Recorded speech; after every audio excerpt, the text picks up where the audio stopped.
Friends, आज के video में एक ऐसा फर्टिलाइज़र जो प्लांट में अच्छी ग्रोथ के साथ साथ उसमें बहुत ज़्यादा मात्रा में फूल लेकर आएगा, इसके साथ ही मिट्टी को उपजाऊ बनाएगा।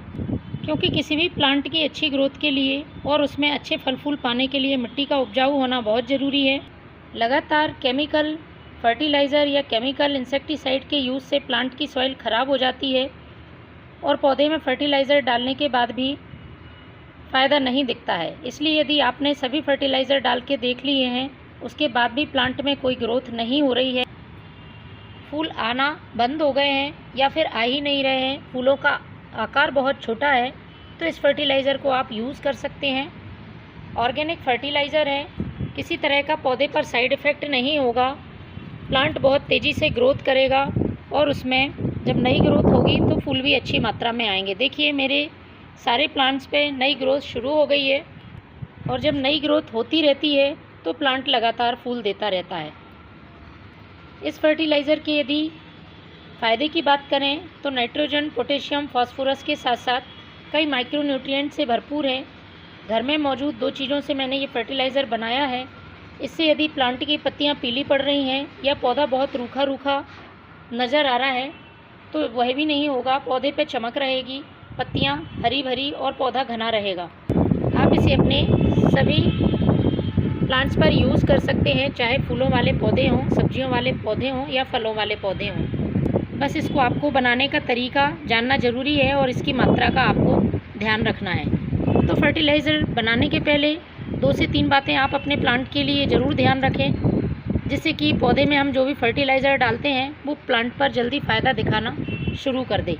तो सबसे पहली बात, आपको अपने प्लांट की मिट्टी में जो भी खरपतवार हैं वो हटा लेने हैं, क्योंकि यदि आप खरपतवार रहने देते हैं तो हम जो भी फर्टिलाइज़र यूज़ करते हैं उनके पोषक तत्व खरपतवार वाले पौधे ले लेते हैं और पौधे को पूरी तरह से फर्टिलाइज़र का फ़ायदा नहीं मिल पाता है।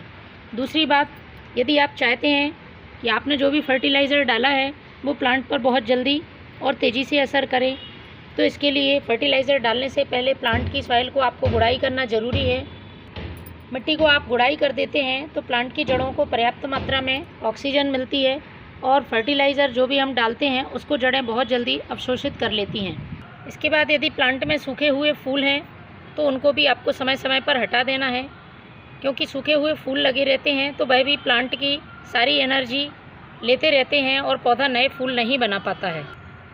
पौधे की आपको समय समय पर प्रूनिंग भी करनी है। प्रूनिंग करने से नई ब्रांचेस आती हैं, पौधा घना बनता है और पौधे में फूलों की संख्या ज़्यादा होती है। तो चलिए शुरू करते हैं किस तरह से फर्टिलाइज़र बनाना है। फर्टिलाइज़र बनाने के लिए आपको एक खाली जार ले लेना है। पौधे की संख्या के हिसाब से आप फर्टिलाइज़र कम ज़्यादा बना सकते हैं। तो सबसे पहले मैं यूज़ करूँगी ये मेथी दाने का। मेथी दाने में पौधों के विकास के लिए ज़रूरी पोषक तत्व मौजूद होते हैं और इसमें मौजूद पोटेशियम पौधे में अच्छे फूल लाने में मदद करता है, लेकिन हमें इसकी ज़्यादा मात्रा यूज़ नहीं करनी है। 1 गिलास पानी में 1 चम्मच मेथी दाने का यूज़ करना है। इसके बाद जो दूसरी चीज़ मैं ले रही हूँ वो प्लांट की सॉइल को एसिडिक करने का काम करेगी और इसमें मौजूद नाइट्रोजन पौधे में नई ग्रोथ लाने में मदद करेगा। तो ये है चाय पत्ती, यूज़ की हुई चाय पत्ती का मैंने इस्तेमाल किया है। 1 चम्मच चाय पत्ती ले ली है। यदि आपके पास यूज़ की हुई चाय पत्ती नहीं है तो आप फ्रेश टी लीफ का भी यूज़ कर सकते हैं।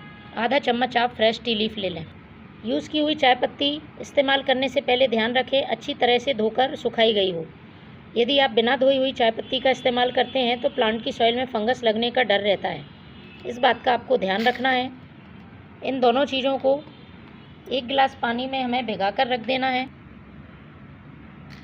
इस तरह से 2 दिन के लिए इसे आपको छाया वाली जगह पर ढककर रख देना है। तो 2 दिन पहले मैंने जो फर्टिलाइज़र तैयार किया था, देखिए वो कुछ इस तरह से फर्टिलाइज़र बनके तैयार होगा। तो यूज़ करने से पहले हमें इसे अच्छी तरह से मिक्स कर लेना है। मेथी के दाने देखिए इस तरह से गल जाने चाहिए, जिससे इसके सारे पोषक तत्व पानी में आ जाएं। अब हमें इसको सीधा ही अपने प्लांट पर यूज़ नहीं करना है, इसे डाइल्यूट करना है। 1 गिलास यदि आपने फर्टिलाइज़र लिया है तो 5 भाग आपको सादा पानी मिलाना है। तो पहले मैं इसे छान लेती हूँ। छानने के बाद ही फर्टिलाइज़र को डाइल्यूट करना है। तो 1 गिलास के आसपास मैंने ये फर्टिलाइज़र ले लिया है। अब इसमें इसका 5 गुना मैं पानी मिलाती हूँ। इस तरह से ये फर्टिलाइज़र प्लांट में डालने के लिए तैयार है। इसे आपको अपने प्लांट की सॉइल में पॉट की साइज़ के हिसाब से डालना है और तेज़ धूप में इसका यूज़ नहीं करें। आप सुबह या शाम के समय इस फर्टिलाइज़र का उपयोग करें। तो फ्रेंड्स, महीने में 1 बार इस फर्टिलाइज़र को अपने प्लांट पर ज़रूर डालें। Thank you.